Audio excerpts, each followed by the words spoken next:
Welcome to our first edition of our version of Undercover Boss.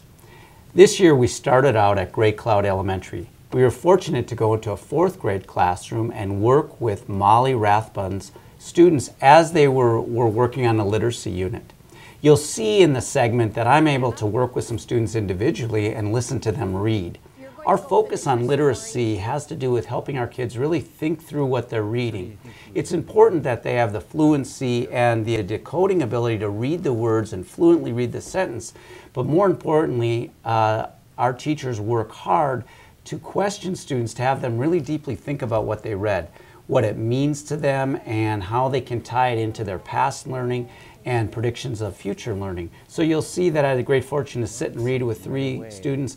I did not do the type of job that our literacy specialists, our teachers, and what Ms. Rathbun would be able to do with the students, but I did try to emulate some of the questionings and listen to the excitement in their voices about what they read.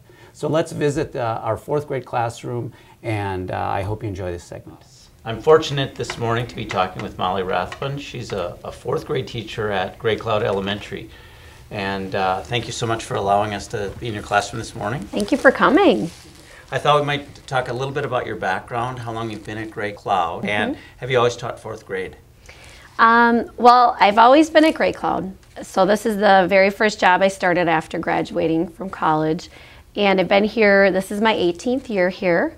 When I first started, I did teach 5th grade, and I've done 2nd. And 3rd, but 4th is my absolute favorite. So this is kind of where I've decided to settle for a while. Great.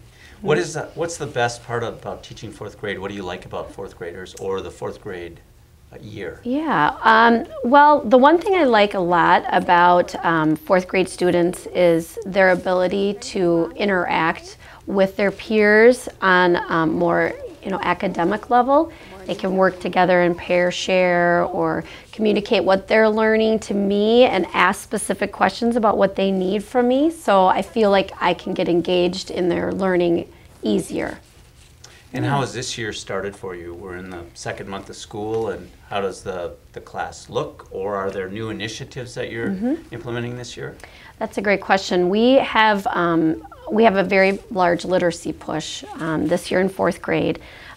So we've been doing some different modeling that we have in the past. One of the things that we'll do this morning is I teach a reading block. It's about an hour and a half long. So I have those kids all year for reading, and I can really pull them aside for small group instruction. And I actually am specializing in reading this year. So I teach an hour and a half in the morning, and then I also teach another hour and a half of reading in the afternoon. So that's very different from me in the past. Oh, great. So today's reading lesson, are kids reading, are they in the middle of a book, or you're introducing, are they all reading something different, or are they reading something together? We have, there are quite a few parts of our reading workshop that we do. One of the parts, they have a book that they're in the middle of, and it's a book that I have helped a little bit, but they get to choose and select a book they're interested in. So they're in the middle of that book. The books that I read with them at the table for guided reading are my selections, and so you'll see me do that with that group. And that's mostly a selection that's shorter in length, and we can discuss our reading strategies and stop halfway and meet again the next day. So, yeah. So Molly, today's reading lesson, can you talk about the main goal of the lesson and what you hope the kids will do during that reading block? I think really for them,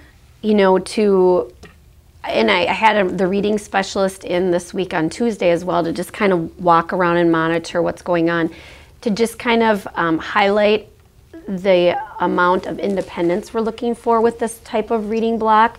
So kids should be able to, when they know it's time to switch from one activity to another, they should be able to do that independently. And they shouldn't have to ask me for a lot of directions because I have built that all in September, and now in October it's a little more independent. So we're just kind of working on, progressively getting them to a place that they can be in charge of their own learning. Thank you for tuning in to this edition of Undercover Boss. As you know, these are great experiences for us to be out in our system and learn what each of our employees do on a daily basis, but more importantly for you to be able to see firsthand what takes place in our classroom, in our food service, on our buses, and throughout the system. So I look forward to seeing you on the next edition of our version of Undercover Boss.